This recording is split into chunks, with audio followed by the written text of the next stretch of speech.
welcome to the sixth parallel dialogue promoted by Conexiones improbables in the framework of the new Eruoepan Bauhaus.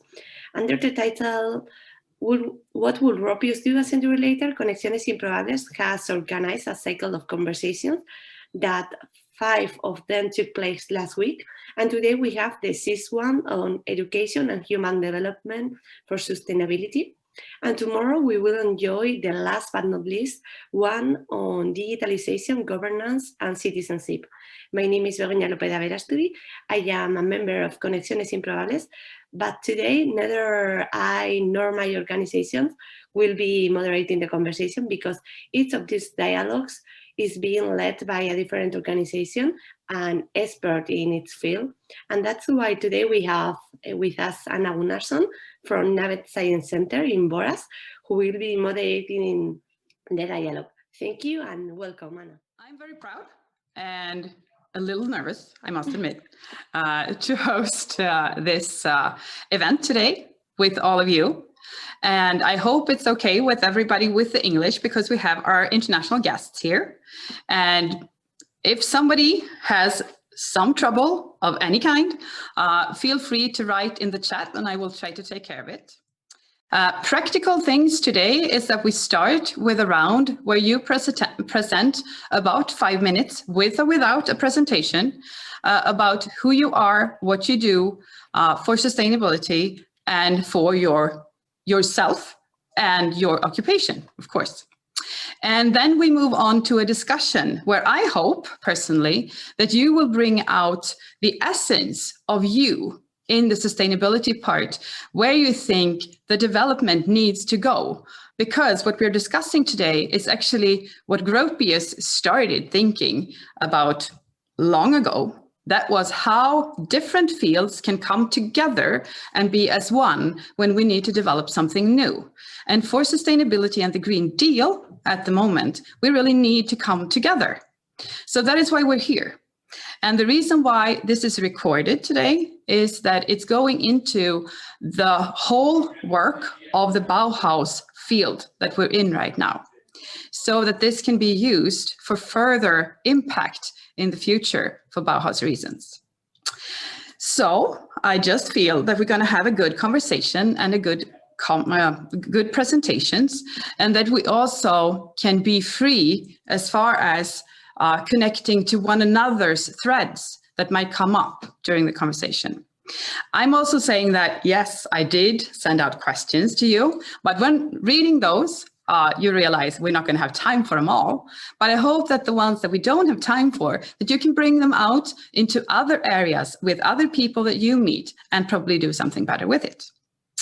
So what I would like to do now is just to go through a few practical things. The recording I mentioned. We will have as much sound switched off as possible, not when you're talking, of course, for the reason of no surrounding sounds as much as we can. We will have a discussion after the initial presentations, and when that comes on, please use the raise hand function that you have on the bottom of your screen so that we are not talking right in each other's conversations, so to speak. That is probably a little bit what I wanted to say. And I think that we have a few words from Robert as well before we start. Thanks, Anna. Thanks, Begoña. Good morning to everyone. I would like to greet you all on behalf of Conexiones improbables, hybridizing to innovate, partner of the Eruoepan Bauhaus as well as Navet, promoter of this cycle of conversations with the title, What Was Gropius Do a Century Later? First of all, I would like to thank Anna and all the Navet team for the extraordinary panel of experts they have convened for this conversation that on this occasion has a more local focus. I'm sure it is going to be very, very stimulating. Gropius, as you know, founder of the Bauhaus in 1819, was an architect and thought of architecture and building as the ultimate creative expressions. But his great dream was to create a school where to combine diverse knowledge and visions, traditional practices, and the technologies of the moment. With many inconsistencies, as in any human project, as for example, the role given to women in the Bauhaus, Gropius and his colleagues tried different way of teaching and learning in a very complex and turbulent context. But if he were today, what would Gropius be? A maker, a community activist, a designer, a technologist, a relational artist, an urban planner, a social educator. In the conversation we had the last week about future of for all places and territorial cohesion, someone said that Gropius would today say emphatically, I was wrong, or maybe not. Today we continue with another of the 7 conversations we're promoting with which we want to contribute to enrich the discourse on the European Bauhaus and how, from different disciplines and perspectives, an inclusive, sustainable and beautiful Europe can be built. Today we are going to talk about education and human development for sustainability. Although I am an economist, I have worked my professional life in the world of culture, and I came to it from the pedagogical practices of non-formal education. And over the years, I have tried to combine business management in the cultural and creative world with formal and non-formal education. The cultural change we need in relation to sustainability requires education, pedagogical action that allows us to change values and therefore our perception of the concept of economic and social value. But how does the European Bauhaus challenge us? Perhaps from our point of view, the answer to this question lies in reinforcing the transdisciplinarity and specifically the transversality of creativity with all social and productive activities, also with education and people-centered development processes, with science, with technology, bringing new perspectives to our way of life, to the conception of our civic spaces and our homes, to our production and consumption systems, to our educational model, to our ways of relating internally and with the outside world, and reinforcing our collective commitment to sustainability and the well-being of people anywhere. And to do so from inclusion, trying to ensure that no one is really left behind.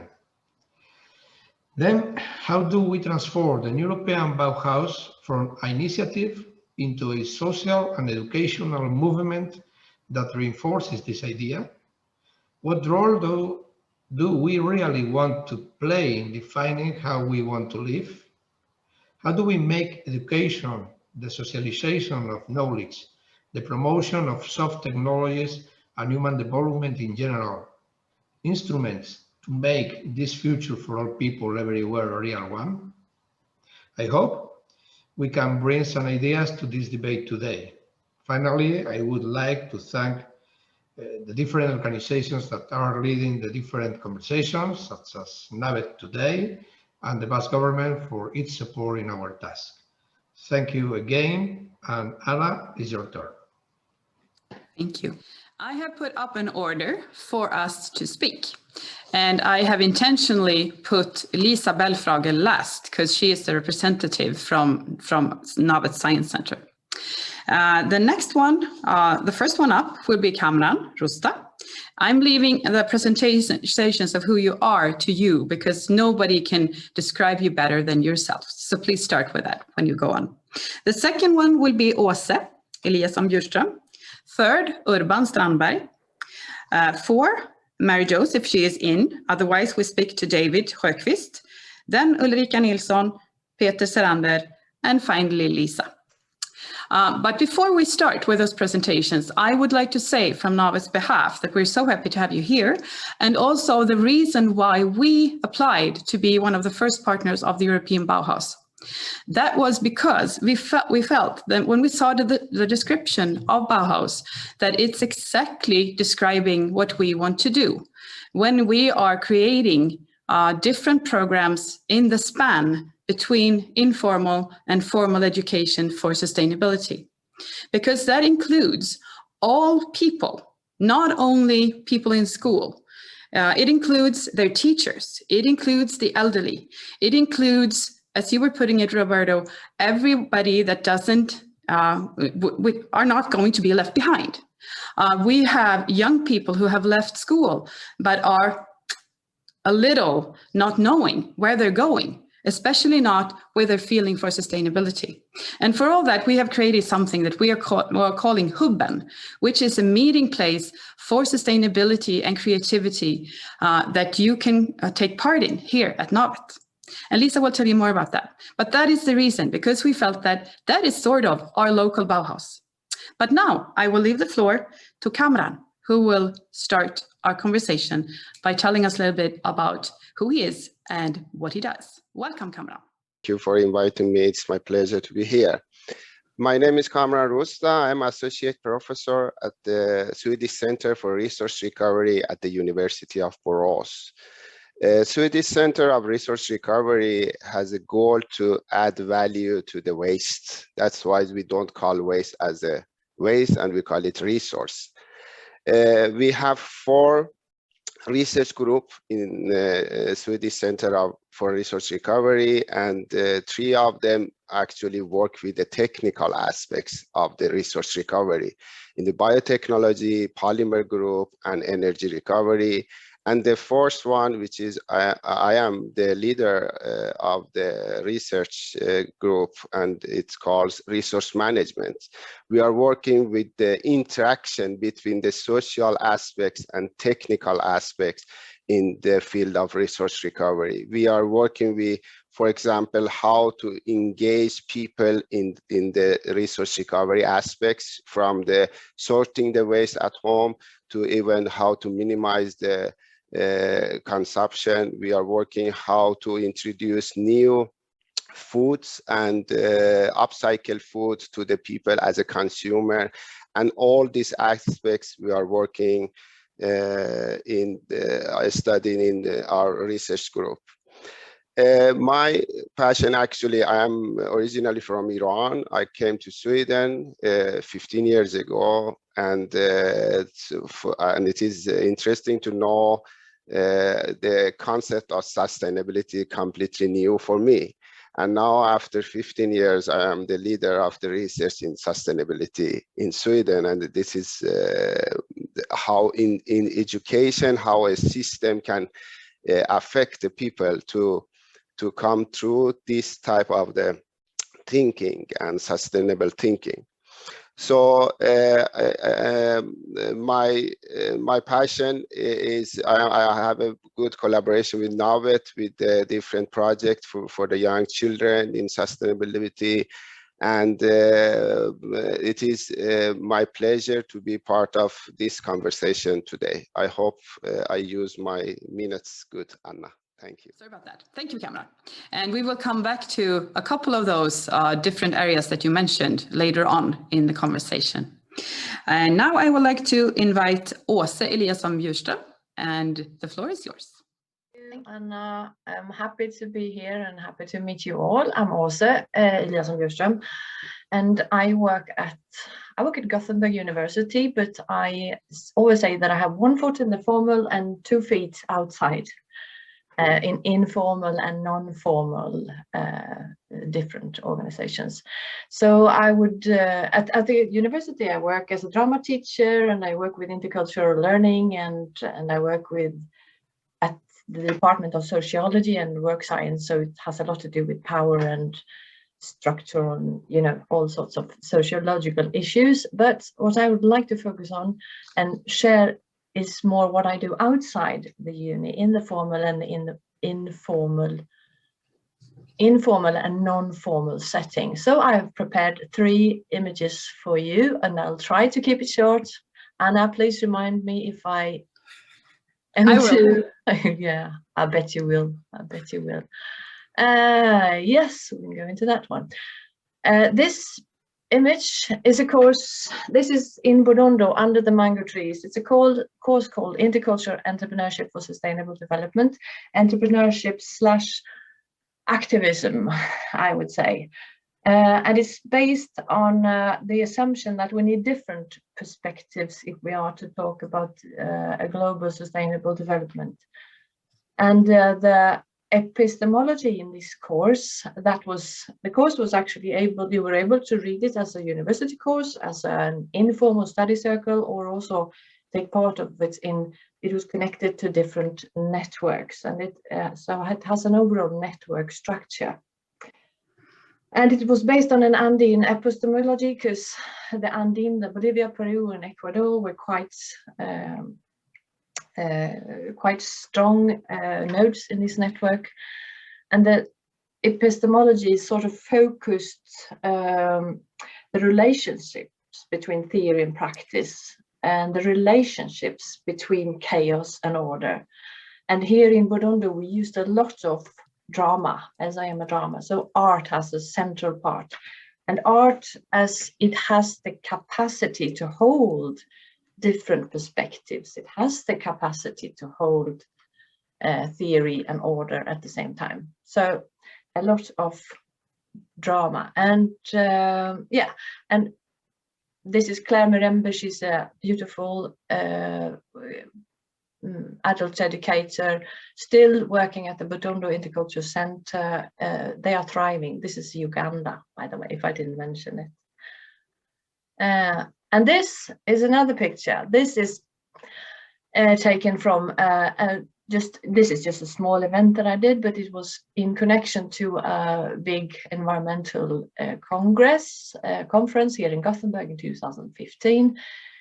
It was called A Day in Borås, Social Sculptures Built on Emergence. So it's social sculptures, you know, there's another German guy, we talked about Gropius, but we also have Joseph Beuys, who would be 100 years to this year, actually. And it was a way of, we went to Borås and we did it as a social sculpture to become an ensemble for a day, instead of just each of us presenting individually. And we went in and through different organizations. We had a walk, we walked through Navet, through the university, through and out in the woods, and we ended up doing an art session in the end. So it was a way of broadening the game. This is still a tree in the background. This is also another conference that I hosted a couple of years ago, a drama conference, the 9th Drama Boreale conference. And the previous ones had been organized in a very traditional way, you know, conferences where you have your paper presentations and workshops. And this was a way to trying to live our gospel as drama teachers, because in drama we work with the ensemble, we work with what emerges, and we are open, we try to work in open-ended structures. So the whole of the conference was a drama session, and it was filmed, and it was also shared with different global nodes. So it worked, how can we work group-based? What's group learning? Yes, so very short. I think I've done about 2 million projects something. Sometimes I'm wondering what I'm up to. But when I look at them all, when I boil them down, it's about complexity and connectivity and art. As I mentioned, art can hold this complexity in a good way, I think, and it's focusing on emergence. So it's not about judgment, move away from the constant judgment trap. And it's about broadening the game, because we need to, if we are to think sustainability, we are so often trapped in our own mindset. So that's me. And Laggargården is my farm, because I'm also a farmer, and Traska is a nomadic learning session that I'm involved in. So that's me. I don't know if it was 5 minutes, but I tried to. I think it was more or less anyway. Thank you. Thank you, Åsa. Now we are moving on. Thank you, Åsa. Now we're moving on to David, I think, because we don't have Mary-Jo's on yet. The floor is yours. Thank you for having me here. It's very nice opportunity, and I really think the Bauhaus movement is something very interesting. It's hard to not respond to Åse or Cameron about and Roberto as well about education and art, but we can maybe discuss it further. I want to mention another German artist called Joseph Beuys. He was one of my what do you call it, idols. He opened up the art schools for everybody to participate, and I think that's what we should do. But now I start present myself. My name is David Sjöqvist, and I'm a business developer. I have a background in arts and communication, but this is my my formal title. So I'm going to do this a little bit different. I use something I called the record cover pitch. So I will present it for you right away. So this is a record cover, and it's a record called Trash by Alice Cooper. This was the first record I bought for my own money when I was 8 years old, 1989, and I kept it since. And they say another person's trash is another person's treasure. So this is my treasures. So and why are we here? It's because the heat is on from the motion picture Beverly Hills Cop. And actually it's about our social, economic and ecological challenges, and it's quite hot. And at the same time, we have companies doing commercials here in Sweden with this song, Nothing's Gonna Stop Us Now, and it's about buying happiness through stuff.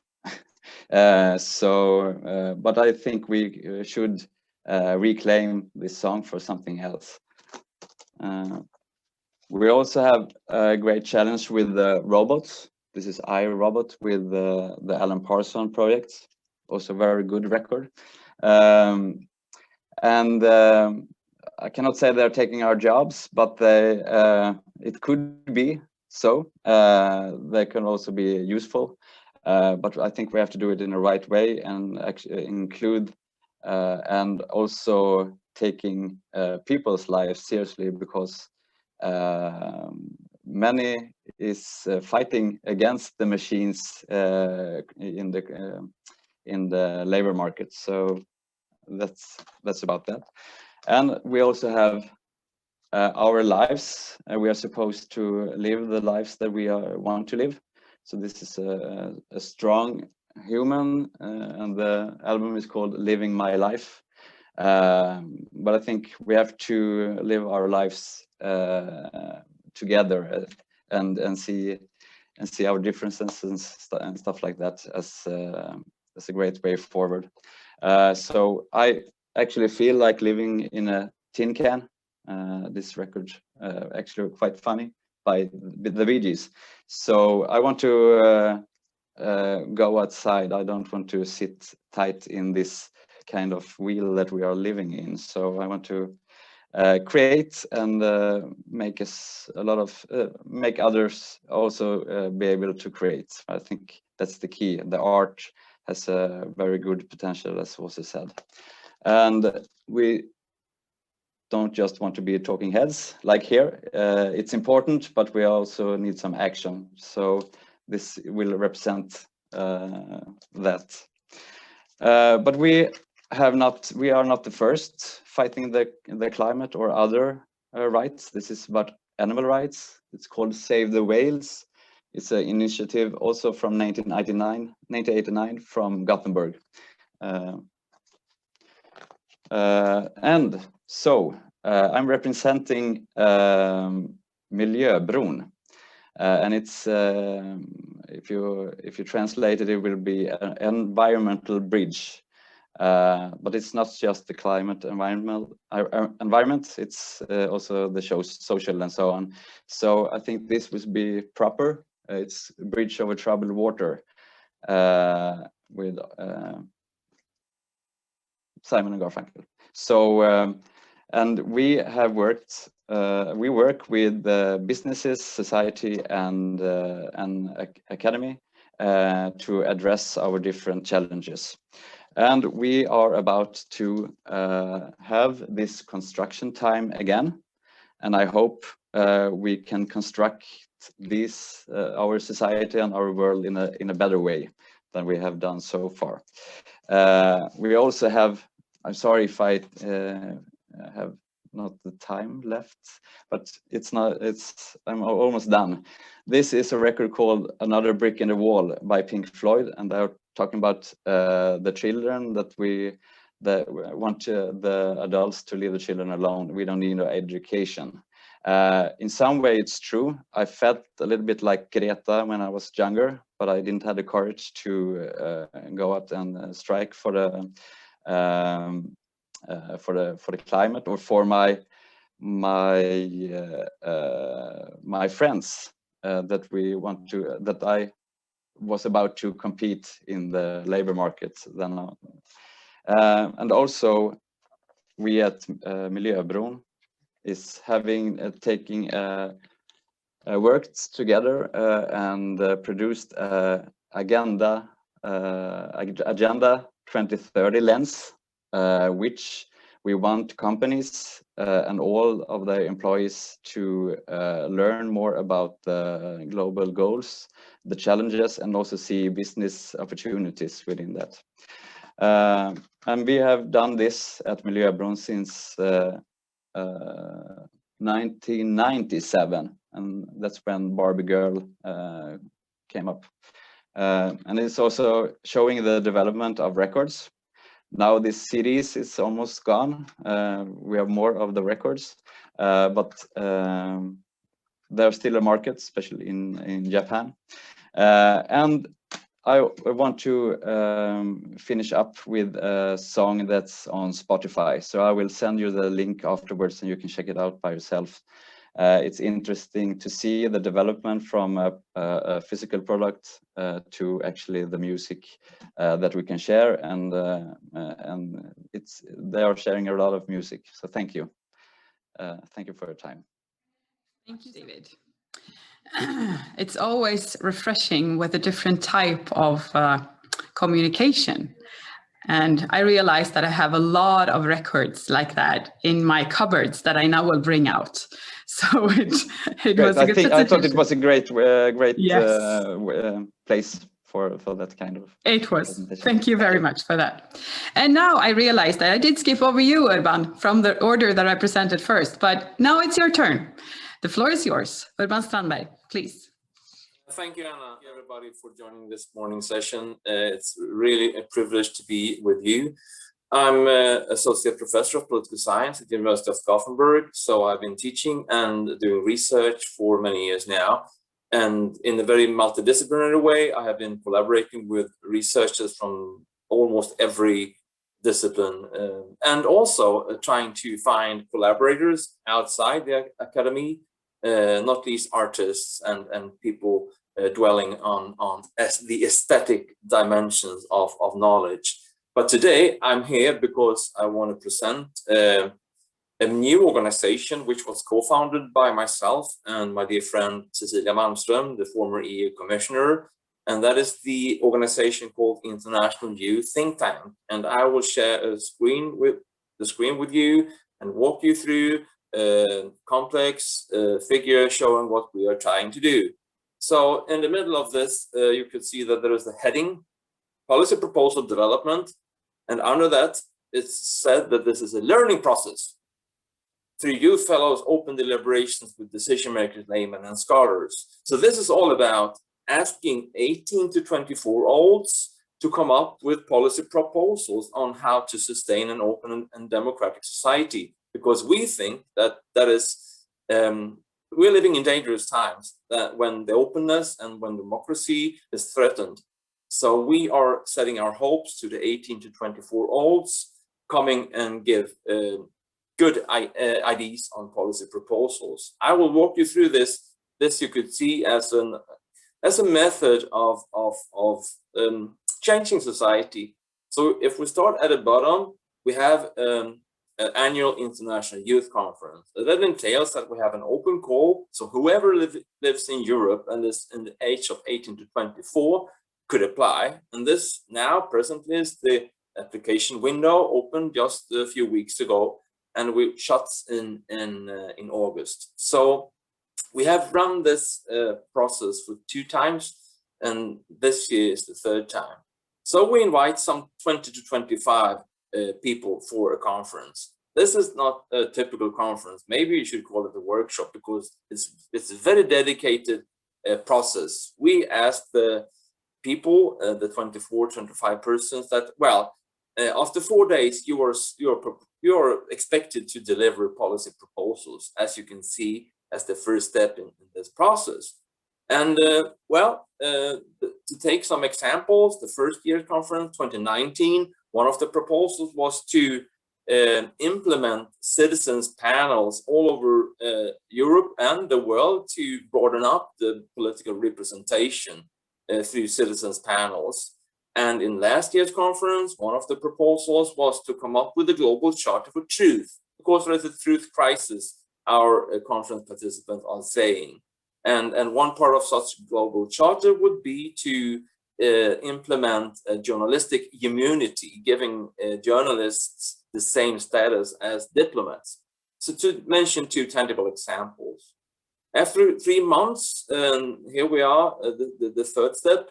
And on second thoughts, the conference participants have gone through the original report and finalized it and substantiate their arguments a little bit, and we present the report in a public venue. And for that matter, when those who have applied and come to the conference and delivered great from the conference, we say to them, why don't you stay engaged in think tanking? You can call yourself youth fellows. You know, all think tanks have youth fellows. Our fellows are the youth fellows. So they finalize the conference report. And then we bring in research. So we ask a postdoc researcher to give a research overview on one of the topics. So we have now 2 very fresh research overviews, one saying something about citizens panels and one saying something about truth issues. So, and this is done in collaboration with the youth fellows, and meaning that they could have a say in the start of the research overview process on what to overview, and by the end of the research overview process by saying something about the eventual publication, which is a working paper.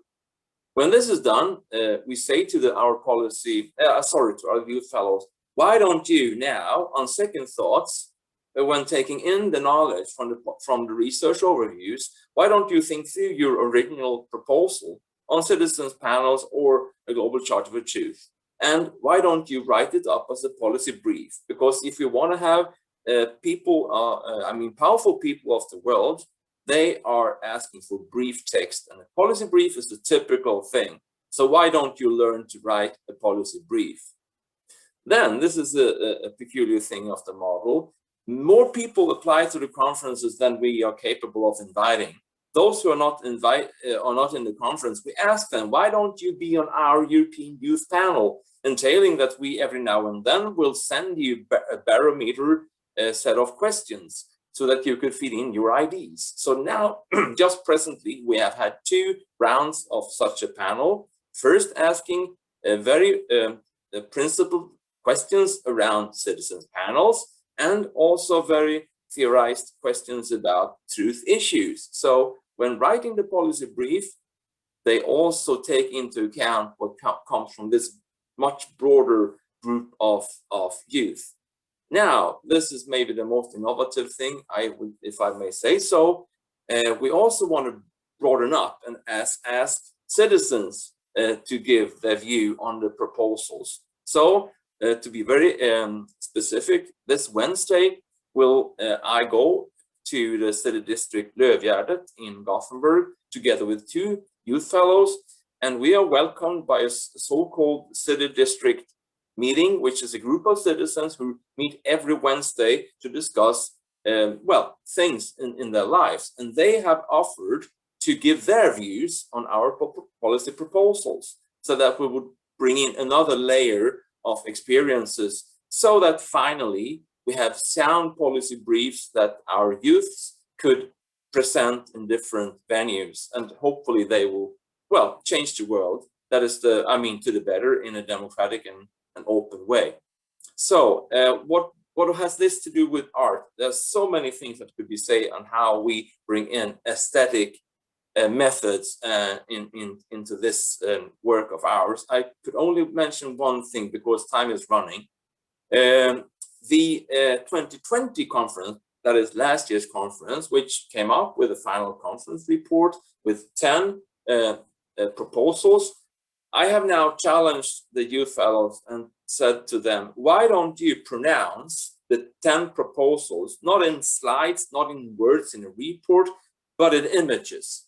Why don't you produce an exhibition that speaks with a different, with the aesthetic means?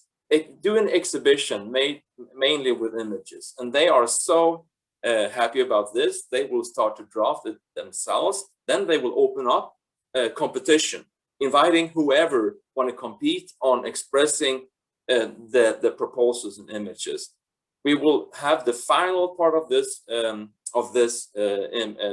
competition in Athens by the turn of the month, September, October, where we will put up a provisional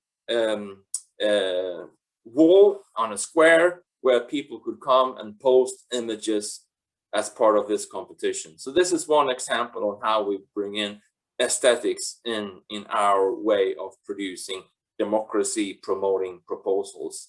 So I guess that my time is ending. So thank you, and sorry for trying to say too much on short time, but that's the way it is. So much for that. There are so many important things to pick up from every single presentation so far. So I'm writing a lot on the side of my papers right now. Thank you very much, Urban. And we are now moving on to Ulrika. The floor is yours. So much, Anna. I am very happy to be invited here today. My name is Ulrika Nilsson. I work as projects coordinator at Science Park Borås at the University of Borås. We work with to promote science and innovation. Science Park Borås was set up in 2016, so it's a fairly recent science park within the regional ecosystem. There are 6 science parks in Västra Götaland. And we work with 3 focus areas. The first focus area is within textile innovation as linked to smart specialization strategies and cluster development strategies. This is an area where we have a very mature development. We have worked at the University of Borås with textile innovation and smart textiles over the past 10 years. Our second focus area is within business development, business innovation, and sustainable consumption and sustainable production. This is a focus area that is starting to be shaped over the past years. And here we work a lot towards to promote the transition towards a circular economy. The third focus area is an area where we are just starting to develop our activities. And this is where we work with societal innovation. And I find it very exciting. And this is where my background comes in also.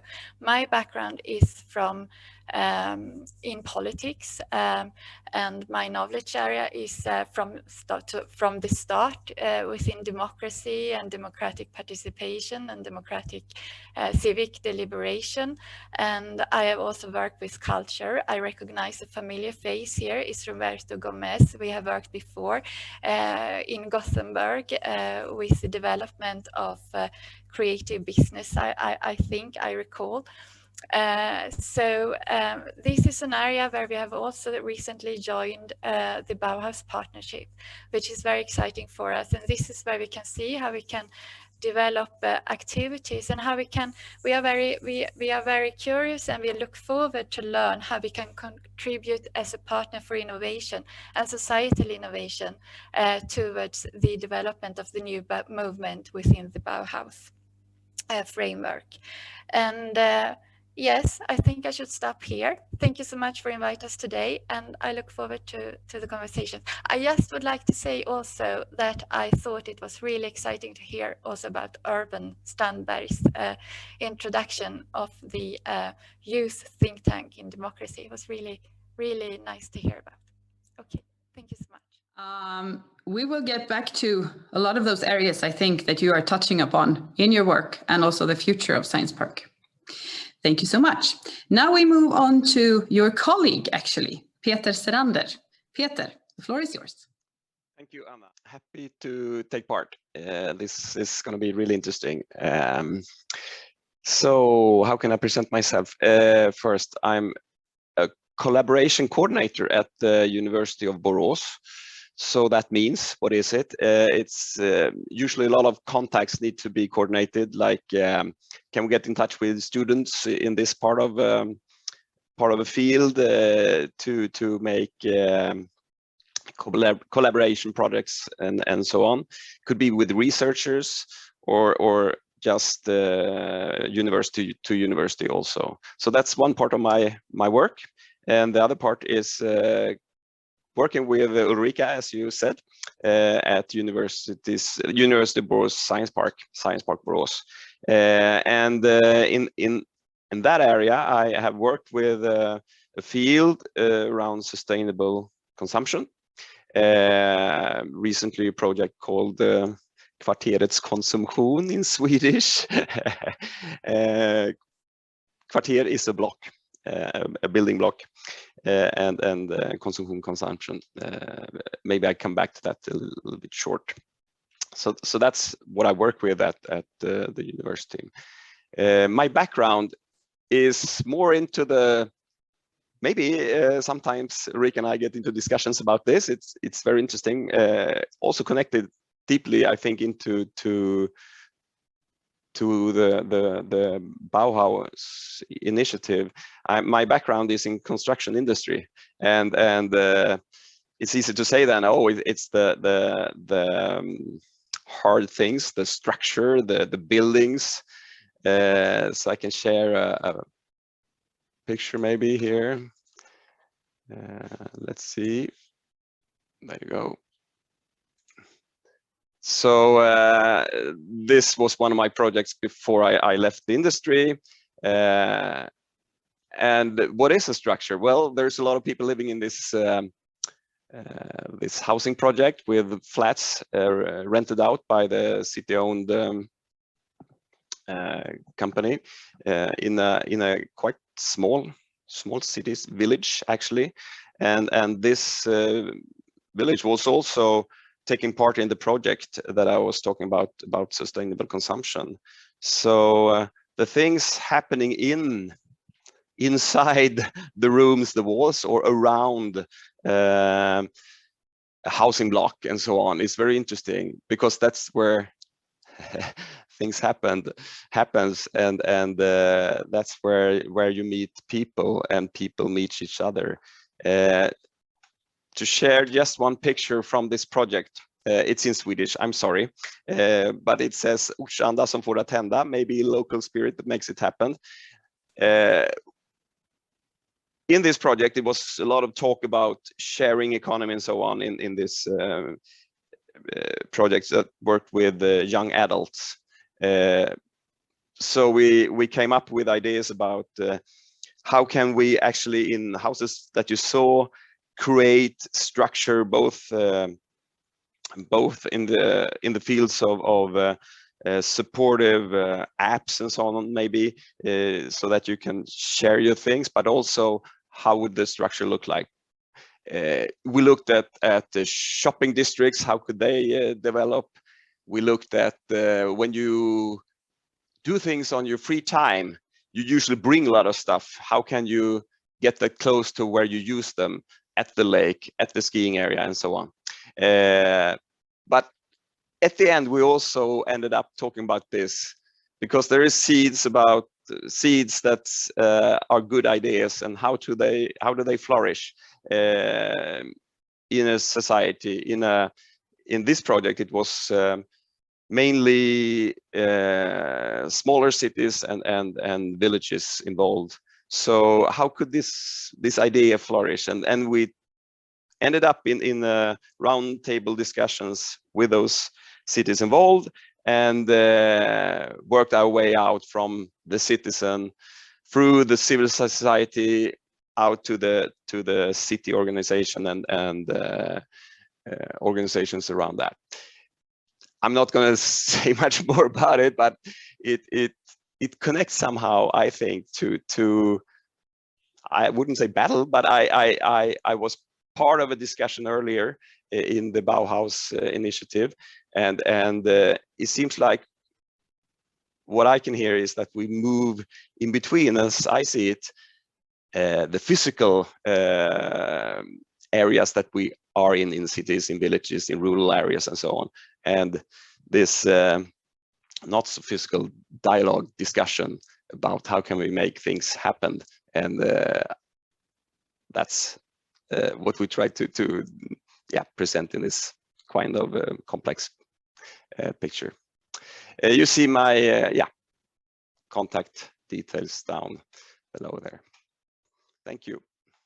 That project is probably something that we would like to hear more about in Central Bauhaus, as well as in this context of people that we have here, because I think all of us can actually be contributing to that type of organization, especially as you started the project as you did. Now, we are still waiting for one participant who is stuck in another meeting, but during that time, I'm happy to welcome Lisa, my boss, actually, to the floor and tell us a little bit about what are we doing as far as this Bauhaus connected activities. And I have promised also that if there are things that you don't pick up on, I will continue a little bit afterwards. I hope, Lisa, that we could go within our couple of minutes here. So that makes us having about an hour for conversation, because I think in this context of fantastic people here, the conversations are going to be the essence of what we do today. So the floor is yours, Lisa. Welcome. Excellent. And the reason why Anna needs to pick up if I miss something is because I'm really new at my job. I've only been here for approximately 3 months. And now we just heard about the work at a science park. And the science park is maybe more about the collaboration between academy and industry, outreach, technology transfer, etc. But we are a science center. It's often referred to as a science museum. In English, it's a house filled with interactive exhibitions. It features mathematics, technology, natural sciences, etc. The main focus is to make science and knowledge more accessible and to encourage the excitement of discovery. However, a science center is so much more than just a house, and our mission, our main work is to develop competences and provide skills, all in the context of lifelong learning. And let's see, I wrote down some of our main figures that each year we meet approximately 30,000 school students that come to our house for an interactive and experimental science class. But it's not only the young that we meet, we also educate adults and professionals. For example, each year, approximately 5,000 teachers sign up for our courses. And so why are we here then in this context of the Bauhaus? The global development goals are the framework of both the house and everything that we do. And about a year ago, we started to rearrange our exhibition on sustainable development to truly deepen how we communicate, educate, and talk around the Sustainable Development Goals. But this exhibition is not only a place to visit. This exhibition, we call it Hubben, is also a platform for dialogue and democracy. A place where methods for inclusion, dialogue, and communication will be further developed. So unfortunately, there has been a pandemic in the way, so we haven't really started the concrete work yet. However, we know now that this type of meeting point will be even more needed than maybe before the pandemic. We know that the world is even more uncertain now than it was before. It has the pandemic has accelerated the changes that were already taking place, and we need these new approaches to be flexible and to dialogue around all those things that are unexpected and future crises. We also know that the pandemic has affected people in different way, and different groups have been hit worse than others, such as the more vulnerable groups in society are those groups that are being hit the hardest. So we know and we think that the Bauhaus movement and this meeting point or meeting place that we have created will be highly important in the coming years. Lisa, what I also would like to point out, in addition to what you said, is that during the pandemic, we have been trying also to carry on this work connected to Bauhaus, although we couldn't be with large groups in our house as we usually are. We have done digital meetings with young people. We have done art things outdoors. We have done conversations with kids and youngsters in the outdoor areas of where they live, and especially focused on the kids and sometimes even their parents that are not so fortunate in our nearby areas here in Borås. And our goal is to find ways of actually organizing that work better now that we can start meeting in our physical house as well. But we always count on the possibility and also the necessity, I would say, about going to where people are, because we know that sometimes an institution like ours can also put up obstacles, because we need to find people that come from different backgrounds and different thinking, and those who are not affected by their well-educated parents, and those who are not affected lightly by the pandemic, as you put it, Lisa. We need to find them all, and that we intend to do in very many different ways. And Kamran, you're also one of our representatives taking part in one of those projects that are not located in the house, which is called the Sustainable Dream City. I think we're going to come back to that. But now we heard all the presentations, and I think we will actually now be moving on to the discussion. I think we should start with the meeting places, because what I've heard from Peter was that when people meet where they live, these are places where things happen. I heard from Urban, when the youth comes together and they have other people looking at what they will present and their views and their possibilities of bringing out their issues and telling people about it and working with people about it, that lifts the whole idea. I heard also from Åse, to bring different people together makes things happen as far as how we think and how we approach the sustainability issues. Ulrika, you were responding to the social issues of society, that we need to reach out and actually do things together. So I think we can start with this first question, and it will work like this, that you will actually sometimes be addressed from me as far as somebody that I would like to address a question, or you raise a hand and I will do my very best, I'm not going to be perfect, to actually divide into all these. But what should new ways of thinking about meeting places include? Because the ones we have right now tend to be more inviting to certain groups than others. So that's the reason for my question. And I think Urban has already got his hand up. So please, Urban. Yes, thank you. I have one twist of this question. You know, our first conference in 2019 was the physical conference at Svenska Mässan in Gothenburg. But last year's conference, we had to, 3 weeks before the conference, reroute to the Zoom conference. And actually, the participants, they made an uproar. They questioned my decision. They sent down the questionnaire among themselves and sent the results to me saying that I was doing the wrong decision.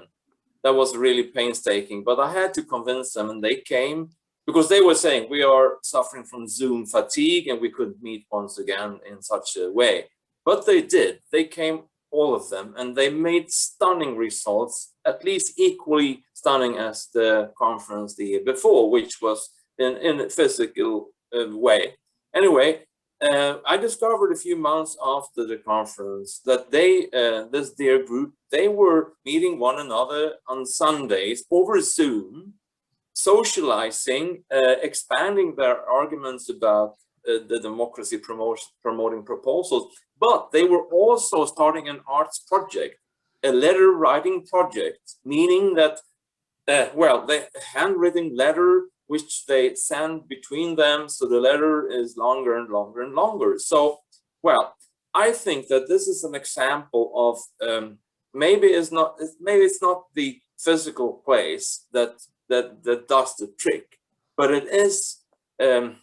It's much more about why people gather, because when we ask our youth fellows, both the one who met on the physical conference in Gothenburg and those who met through Zoom, how this was a successful event, they are all of them saying kind of, you gave us a very important and very difficult task, and you gave us the help, and you coached us, and you provided us with many things, but most importantly, you trusted in our capacity. So we came together, we became a group, and we got to know one another, and we achieved in a stunning way because you entrusted us with a very hard task.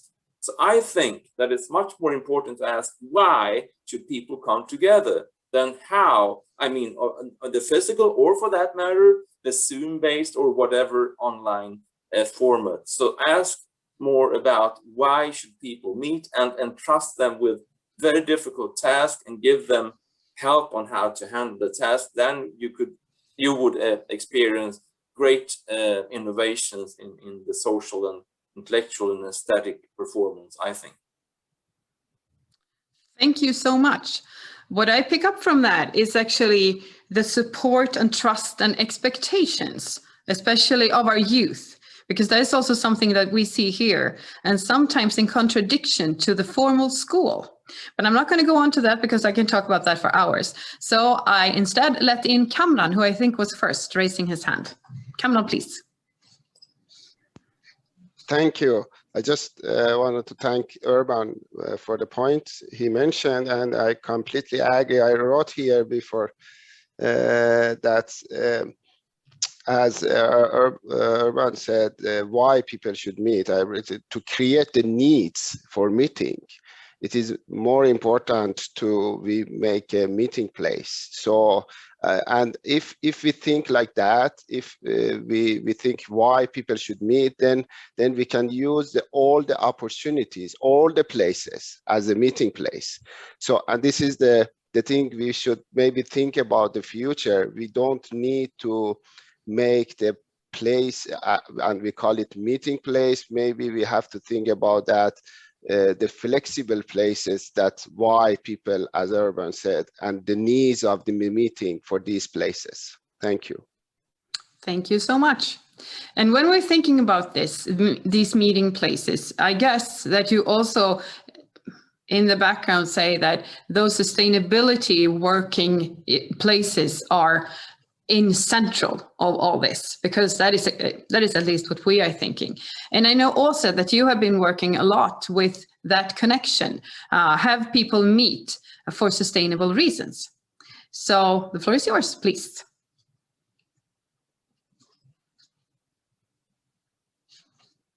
Sound, please. Sound, yes, better. Well, I think if we sort of have a little loop back to our friend Gropius and the Bauhaus, the architecture of the place. I know someone said that architecture is frozen intent. So what is the intention of the place? And of course, often that goes, what are the roles that are divided in a particular place?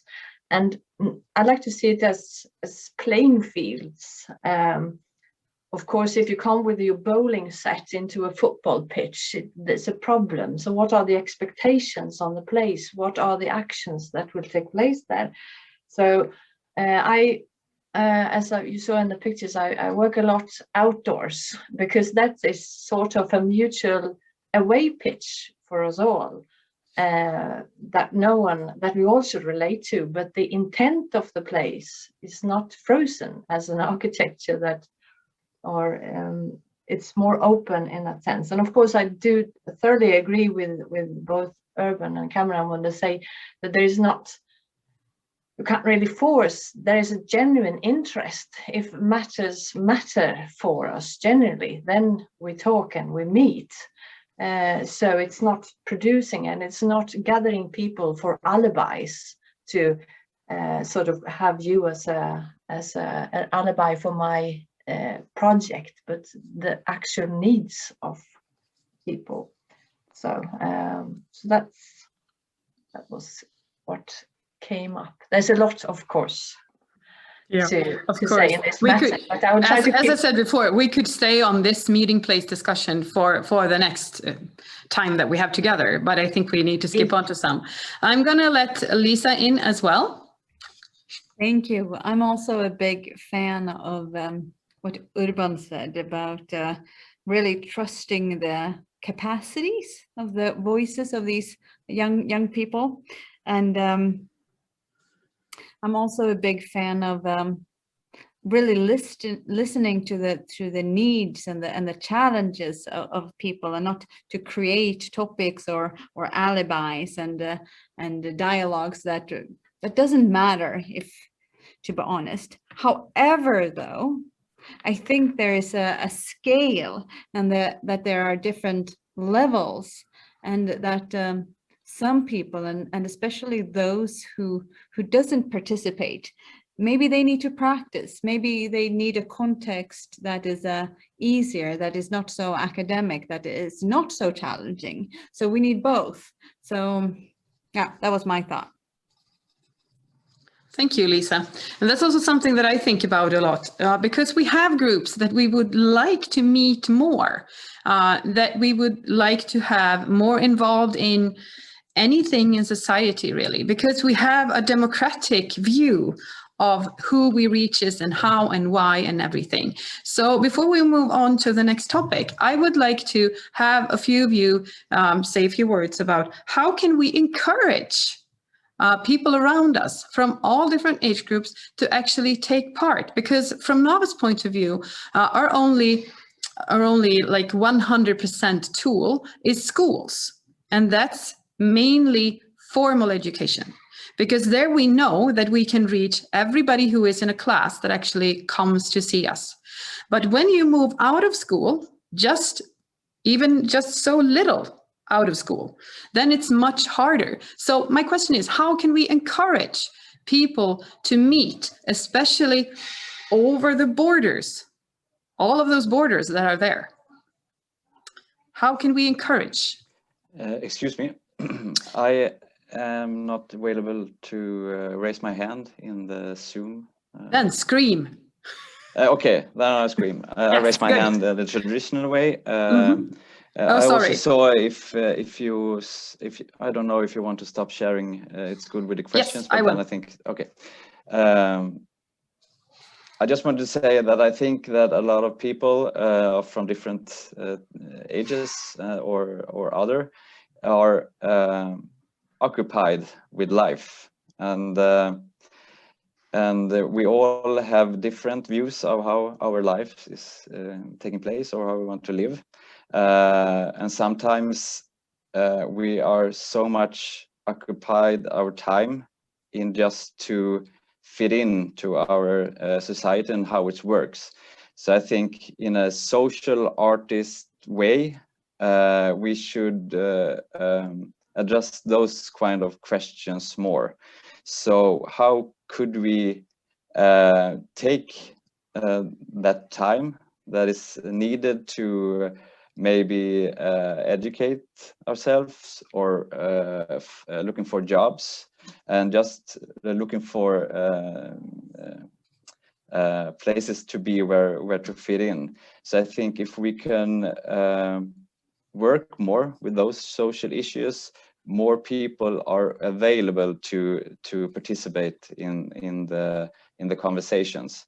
And also for the younger generations, I think we elderly, we often think of the future of about how we want to have it with our experiences in life and so on.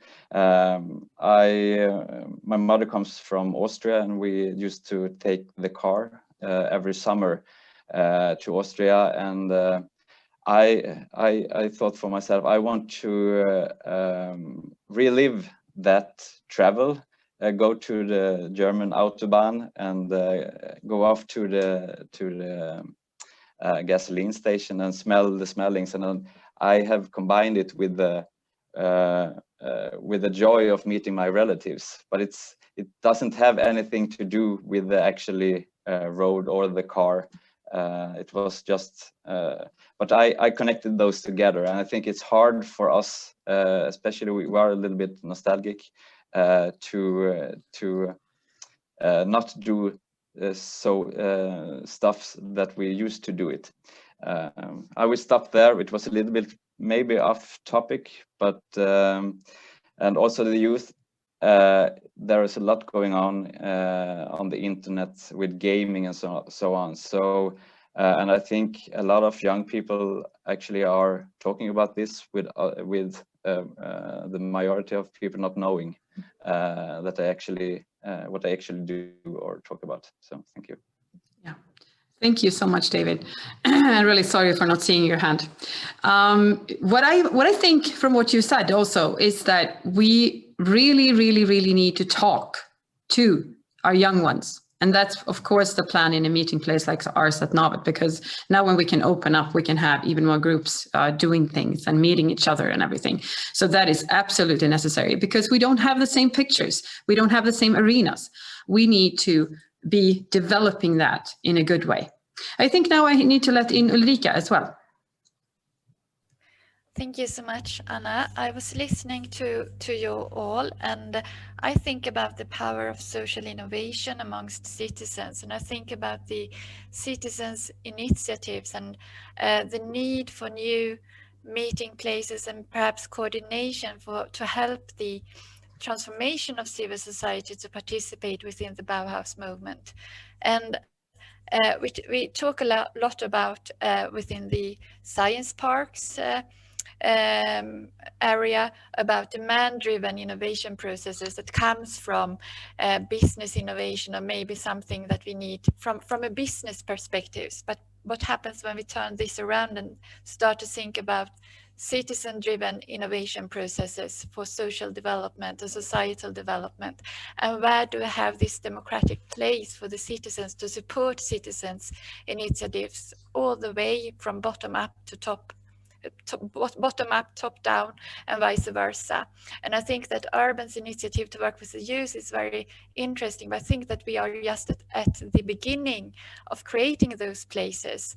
And this is where we have started also to collaborate with Navet to see how we could expand or how we could join our forces or resources to develop collaboration to support citizens' initiatives.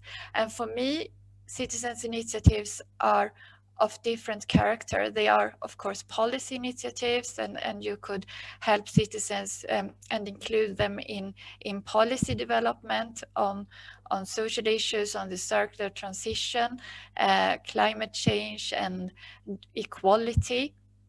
as linked to the Agenda 2030 and the Green Deal. But it's also about social innovation and the ideas that comes from, like Peter says, within the neighborhood, or perhaps from all other places in society where we are as citizens. So yeah, I stopped there. This is what I'm thinking about. Thank you.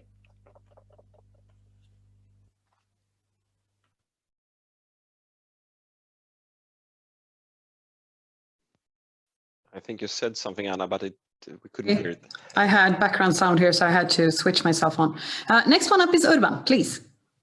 Yes, I think one important thing is to acknowledge that different individuals have different capacities, tapping in what Lisa was saying. So since the goal in our organization is to try to recruit young people from different walks of life, and we base all of it on applications to our annual youth conference, we came up with the idea that not everybody is equally skilled in writing application, describing whatever, because we know that that is a typical middle-class academic capacity of writing. So we decided to welcome audio files or videos, so because we think that that is a more overall capacity.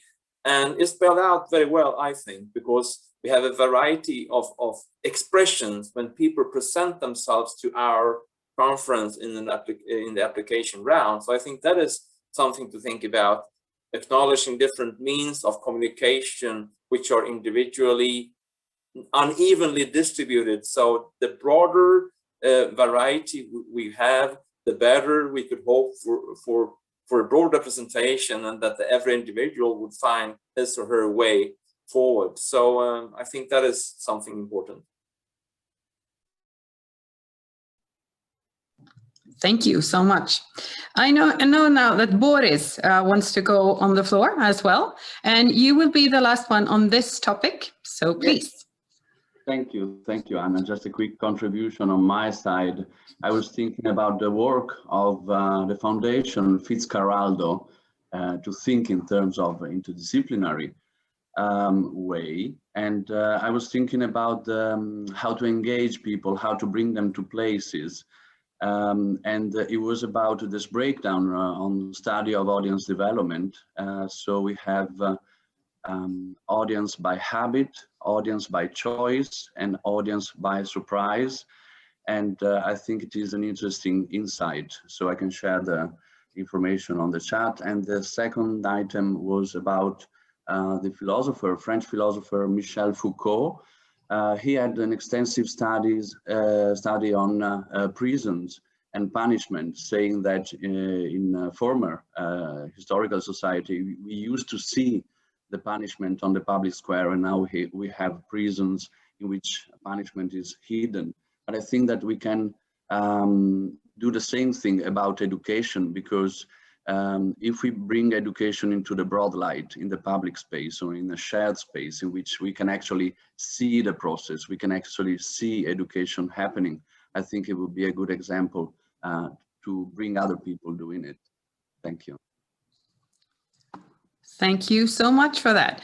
And that actually brings us into our next topic, because as Navet is a representative in this line of conversations for education, this is actually something that we need to, in this group, discuss. So I will just very short now share my screen again and just have the next question. There we go. Because we know that we have in our hands very many innovative educational models, but not all of them are actually interdisciplinary. We have huge amounts of good things happening all over Europe, but sometimes they are acting in different parts and they are not connected. So what I would like to bring to the table as follows what we just talked about. How can we make our educational models, I'm not saying just school, but educational models, how can we make them more interdisciplinary? Because one thing that we do with our young right now is that we are sort of leaving them, I think, sort of, how should I put it? We leave them on their own for some reason, because we have ways of teaching this, ways of teaching that, but there are not so many things happening in between. And the in between could be the informal education, but it can also be, how do we think of the interdisciplinary possibilities to actually make our young feel safer, feel that they can ask their questions, and probably in the end be better citizens and better people. And I see David raising his hand right away, so I'll let you in. Are you finished there, Anna? Because I think what you talked about was interesting and important, and also what Urban told us before here, to reach younger people with different that are having differently capability, or as I want to say, they are good at different things. And in school, for a long time, it has been actually opposite to what you said, Anna, that everyone have to be as good as everybody else in all the different fields, for they to get greater opportunities in higher education or in the labor market. Now I'm speaking a lot about how it actually is in the Swedish school system. It looks different, of course, for you different, and we have had here in Sweden privilege to actually work more with what you call it, individual pupils and so on. But I think they have to learn more of how to collaborate. And then when you move up to higher education, there's quite, in the academic world, different obstacles why we are not working more together over the different fields. It could be how to what do you call it?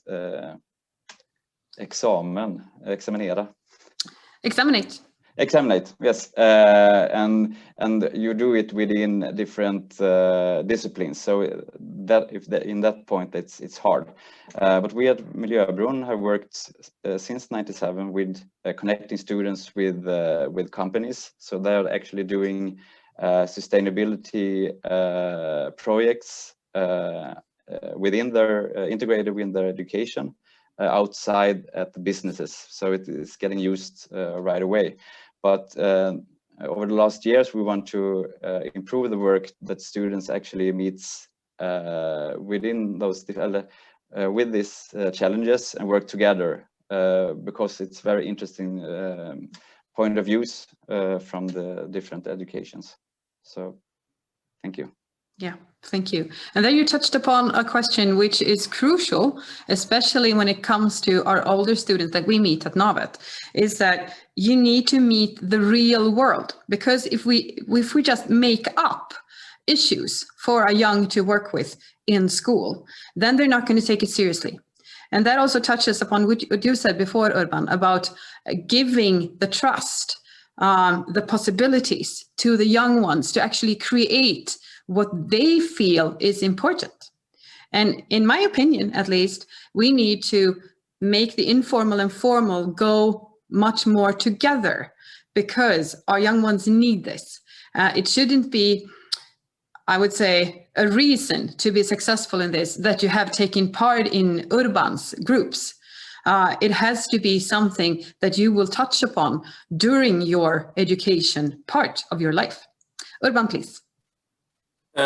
Lego, you know, who produces fun things for kids, they have produced a very clever and well-drafted education material. And it starts from the one very tangible challenge of today's society, and that is about the rising sea levels. You know, the sea levels are rising and causing many complex problems for society. So this educational material was implemented in the schools where my kids, were educated. as a model, a full-scale model of a local society with houses, roads, parks, and so on and so forth. And the kids were working with this as a project for several weeks. And the thing was, well, now the sea level is rising. It comes with consequences for the entire for this entire city district. How should we handle this? So they had to bring in, I mean, knowledge from natural scientists. They need to bring in knowledge from architects. They need to bring in kind of political science knowledge, because it was about how to make decisions for this city district. It was about to bring in information knowledge, how to inform people. So the task of saving the community, you could say, from the rising sea levels, kind of in a natural way necessitated that they brought together, I mean, so many different disciplinary knowledge. Otherwise they couldn't solve the task they were given. And in this version of the project, there was also a specific supervisor, actually a doctoral student from Chalmers, who supervised the young pupils on how to make this come true. So I think that it was a lovely example, and I think the takeaway is that if we set up a very tangible kind of problem that you need to solve, and which is a real world complex problem, then it comes natural that you must bring in different kind of knowledge, and well, then you have interdisciplinarity for real. Thank you, Urban. I totally agree with that, because you need to solve real problems, not the ones we already have the answers to. The kids will immediately see that we know the answers. I sort of go back to Pippi Longstocking a lot when she's actually saying that to her teacher. I mean, that book was written in the 50s and 60s. And she's saying that, why are you not, I can't say her exact words, but she's saying, why are you asking me things that you already know?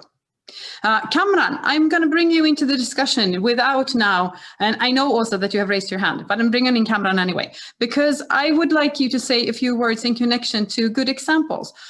Of course, it's a home example, but I mentioned before the Sustainable Dream City project that we work with.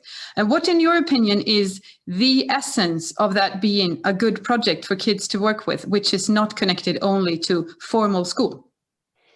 Yeah, this is the project we have every day. I think this is the fourth year. Yeah, and we call it Dream City, and this is for the 5th grade in the school that they wanted to participate. This is not obligatory, and this is my pleasure. I'm sitting in the judgment group to go around and just look at the work that the 5th grade classroom work together and make. This is exactly that Urban talk about, that this is the real, they design a real city, they dream city. So how, from the different sustainability perspective, how they place every function of the city, and this is and their presentation based on 1 year working with Navet to make the different small projects to learn how to think, how to come up with some ideas,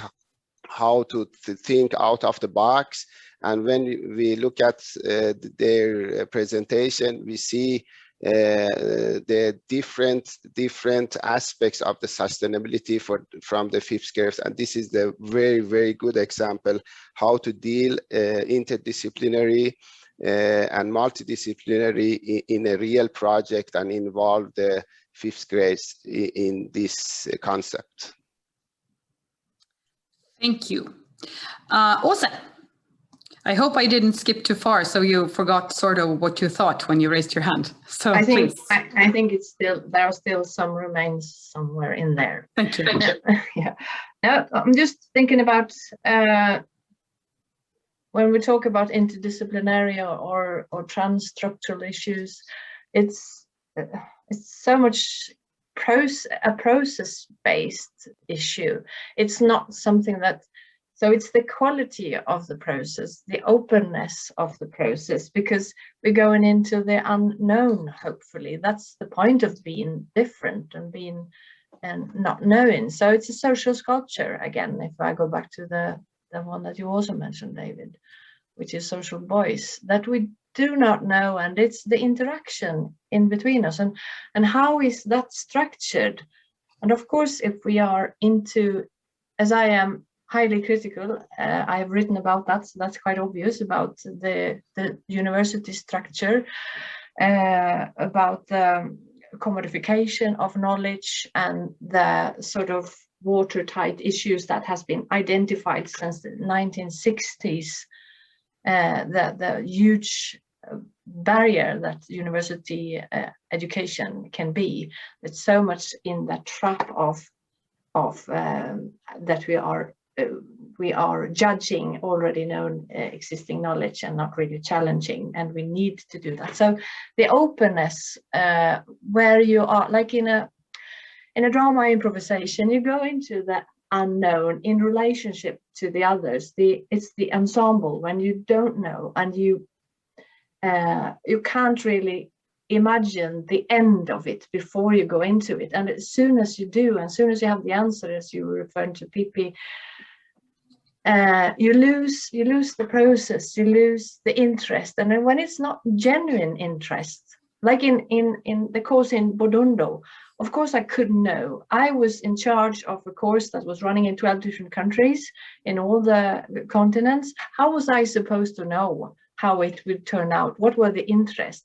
I didn't know that the thing that would still live on 12 years later was a textile theater community that's turned into a factory now. I could never have imagined that. So it's the openness and not being okay with not knowing. So not knowing, I'd like to add into this strongly. Thank you. Thank you. I will jump on you, Peter, now, because I know that you have in the project about the neighborhoods that you were saying a little about, been working with finding out new things about how can people learn and want and have demands on sustainable reasons to live. And I think you have a couple of approaches there that actually came out from the project that were unexpected. Would you like to share a little about that with us? I'm digging deep right now. What was unexpected? Because I think some learning was done there. That's my point. Okay. In the process. Because I agree a lot about, I think also you said it's about the process, and in the project of neighborhood consumption, or what you could call it in English, maybe, we gathered focus groups, and we gathered specialists and so on to think freely, but we also used methods. Maybe the methods were designed to handle a process of innovation regarding more physical products or maybe services. And where we use those in combination with young adults in focus groups and so on, I think what comes up, everybody has a different background. Everybody has their point of view. So if you're in the group because of you are in charge of the shopping district, you're also a youth football leader, maybe, and you have ideas about that. So maybe I could say that sometimes it's a surprise where things end up. It's about creating the meeting where different fields can meet.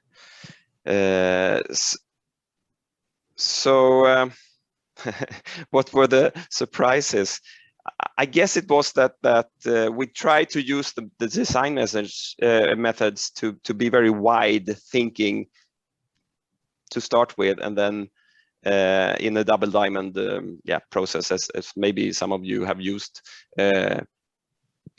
yeah, really point down to some briefs and descriptions about what could we design here, and then widen it again, and then narrow it. So that's what we use. But what I feel that I bring into further discussions is that the society, as I said, that's where it happens. It's interesting if you walk up the stairs in the house I just showed. Maybe there is elderly people, there's young families, and so on, with different backgrounds. If we could meet them in their where they feel safe and secure, and maybe at the football field then, or maybe at the church, or maybe at the pharmacy, I don't know, where you can address things and make them be innovative in some way. First discuss and then be innovative. We ended up with different concepts of to do things, yeah, more sustainable when it comes to consumption. Yeah. Was that some? That's exactly what I was looking for, because you feel that one person, it could be a student, or it could be an elderly person, or it could be anyone you meet on the street. When you start communicating about things for education, because you want to teach them something, or just for having a chat, you always see that there is so much more than what you see. And that's what you're after, I think, when it comes to bringing people together to solve things for sustainability. Because as you said, Peter, you are not only the representative for you as a person, you are a representative for what you have in your mind that are important things in life, what you do in your free time, what you would like to do if you had the time and some people around you to do things.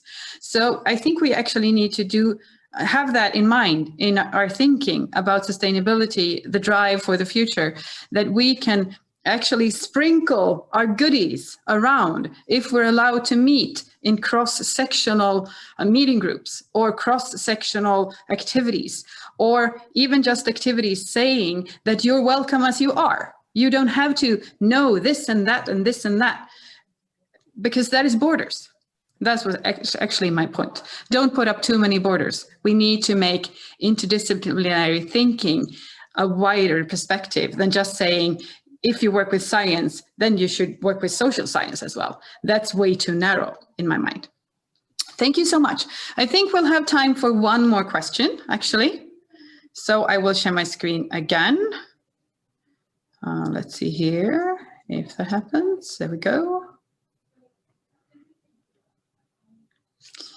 And I will move on to, not that, because that we have done. Not that either, and not that either. Let's see here. Oh, sorry.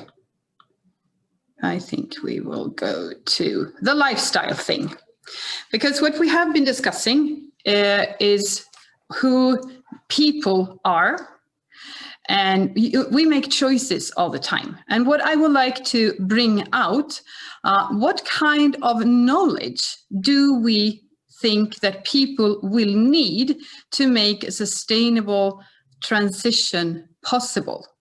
What type of knowledge do we need if we play with the thinking that we are actually bringing good people together that are cross-sectional? But what type of knowledge needs to be included in this bowl of knowledge that we know that most people will need to actually bring out good things for the future? And there, stop share.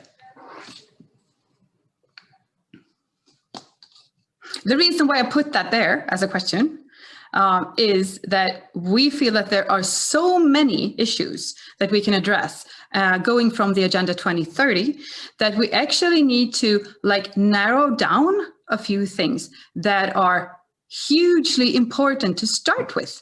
Because, I mean, we're not going to say we're not going to work with goal 14 because it takes too much time, but we need to narrow down where do we want to start to be able to make a good basis of things. And David, please. Yes, I think it's hard to narrow this down, and we can have discussions on what's best working with first. I think we have to find the things that is combining us. And also, I think it's very important to look outside ourselves and our local borders, because we are actually now adding bricks to the wall,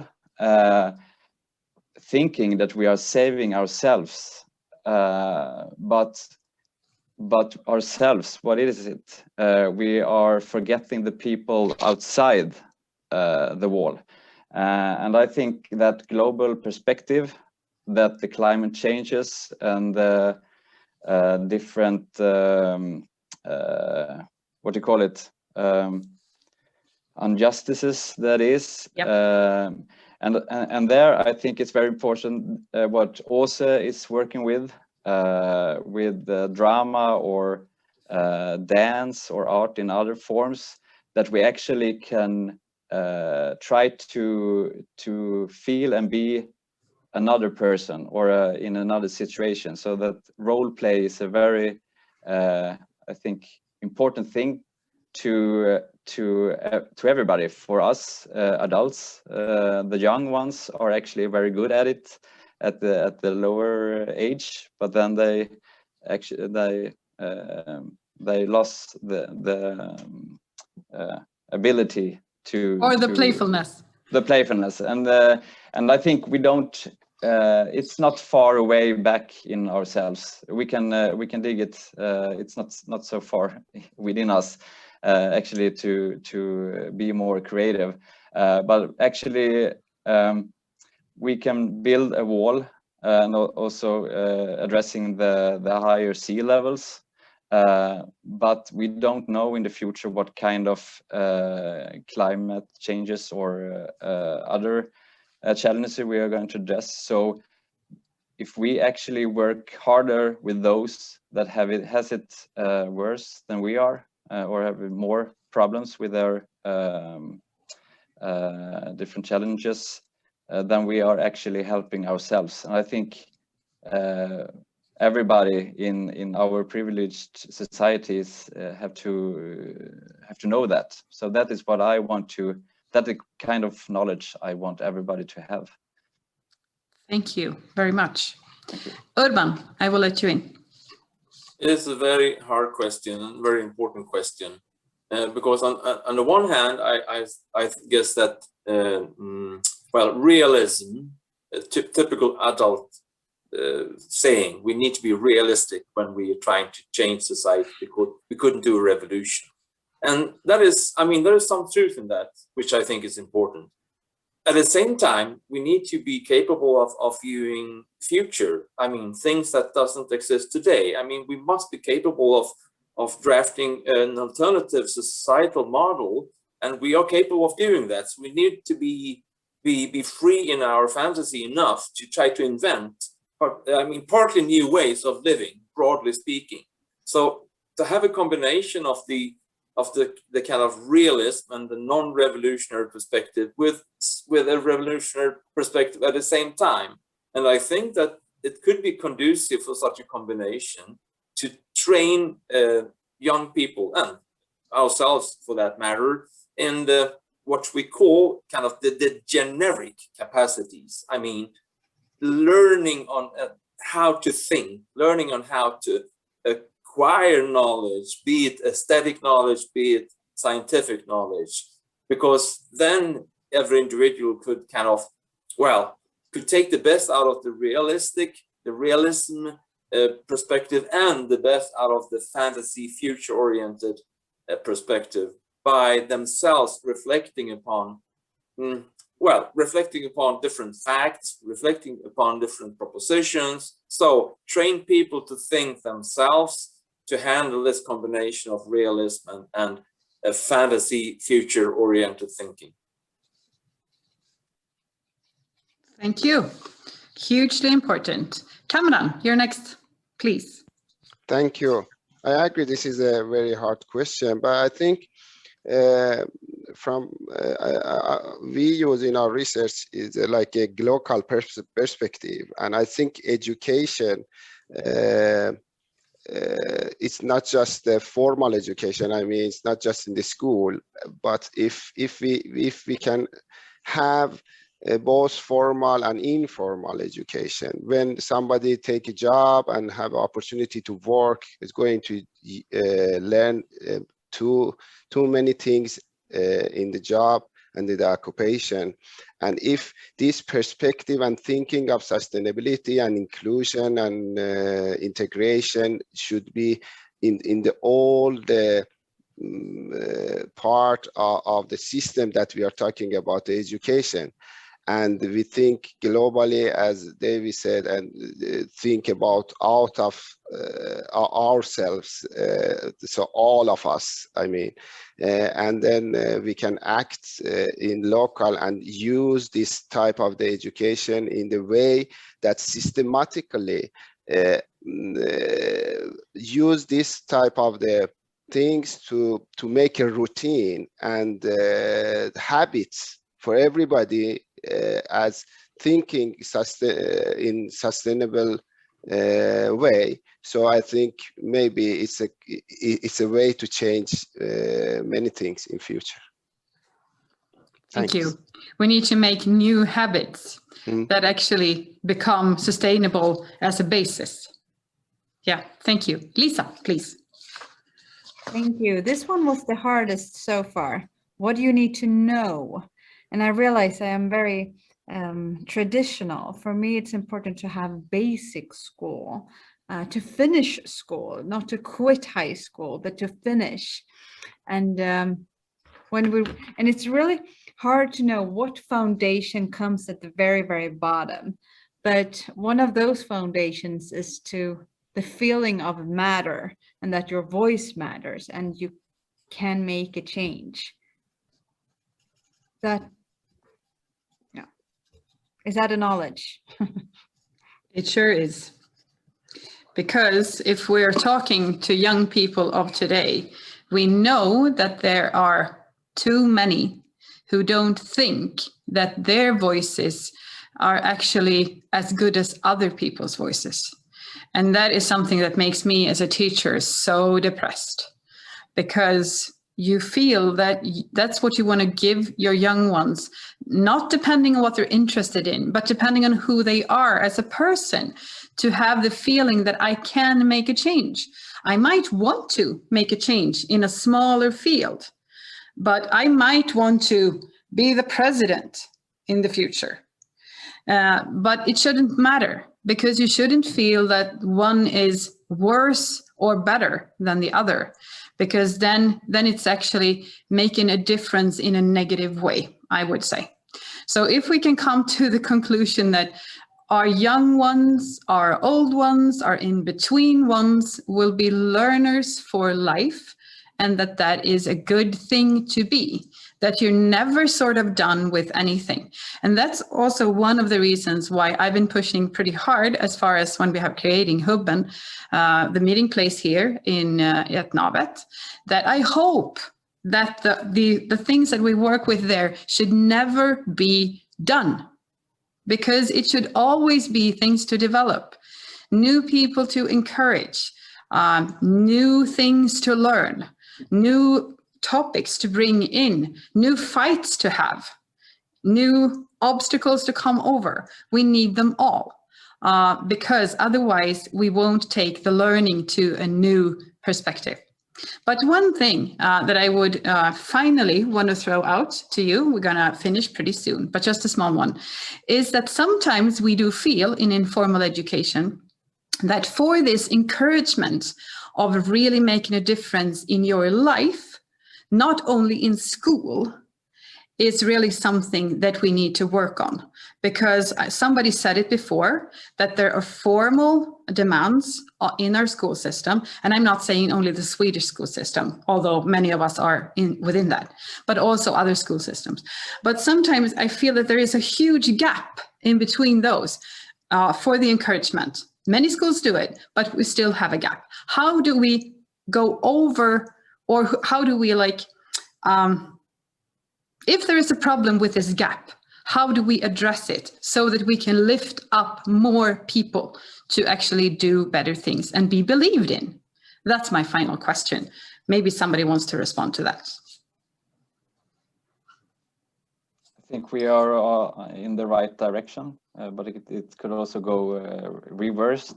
I tried to make a living about being a social artist for 20 years, and it's actually it's by its nature you can't make money for social art.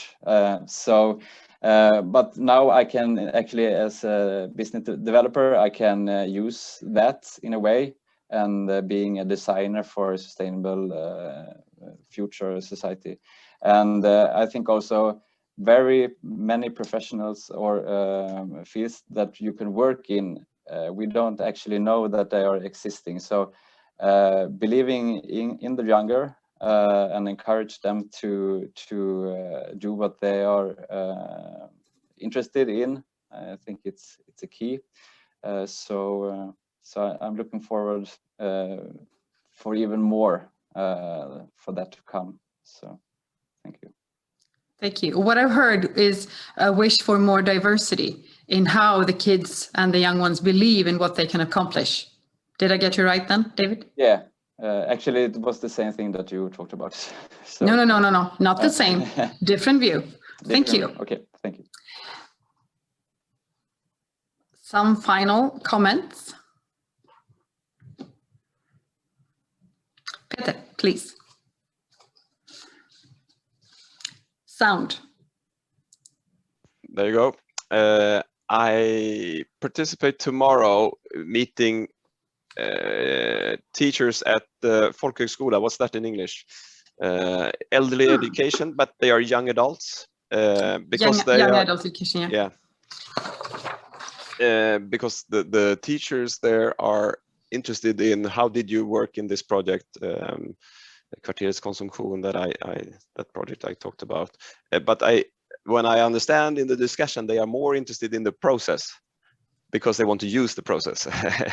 So and it's kind of tricky. We use the process and to turn things out in the project that could be concepts and so on. And it's very interesting that when people look at this with the perspective of education, okay, what's the process? We want to use it. So yeah, that's my thoughts. They wanted inspiration and guiding. Yeah. Because I think also that you're right there. In our teaching facilities, you're constantly looking for good ways of reaching more students and making people more engaged, and also becoming a better teacher by using new methods to actually carry things out. So I think that's something that we all see that work with education. We have talked about a lot of things today. I'm so grateful that I invited you to be part of everything that we have said and done. What I would also like to point out is that we are a privileged group here. We have the possibilities to work together after this, because now we know about each other, and all of us that sit here have huge networks for the possibilities of making a change for sustainability. So in my star world, I will now put all of you up there to be picked into maybe projects and maybe other conversations and maybe activities that will make a change for our young ones, our old ones, or our in-between ones, because we need to work together. So I hope that this conversation has brought some light to areas that you have been in before and where you will be in the future. So I will just like to say a big thank you to all of you for that contribution, and feel free to get any comments about this conversation back to me, so I can have the bad ones and the good ones, and probably some in-betweens as well. And now I think somebody from the organizing party will say something to conclude completely. No, anything to add? A fantastic and stimulating conversation. Congratulations on your contributions.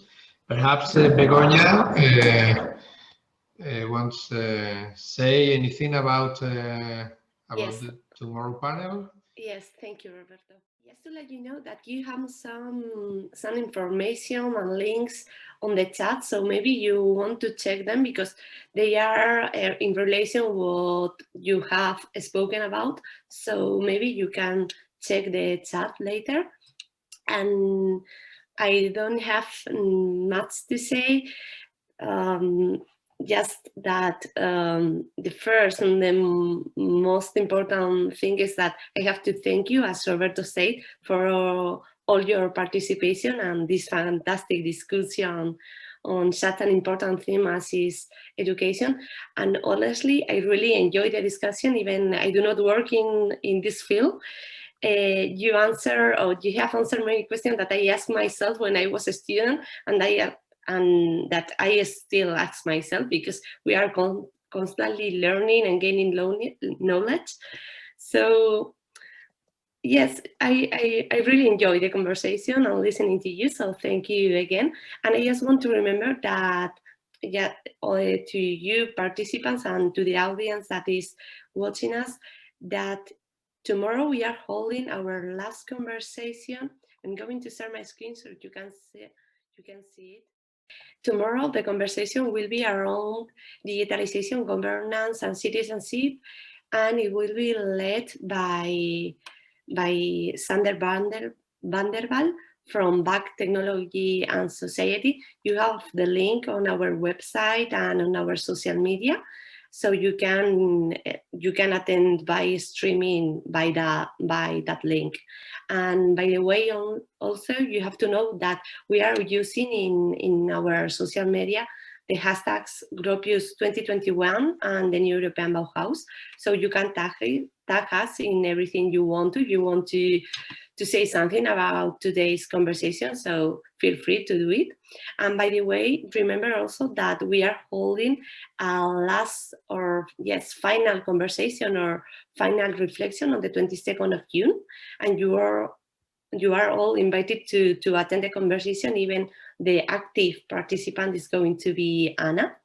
So I hope we can see you in that on the 22nd. And just that. So thank you very much, Anna. Thank you very much for all you have worked on to come with these fantastic panelists. So thank you again, and thank you all. Bye-bye. Thank you. Thank you, and goodbye. Hope to see you soon. Yes.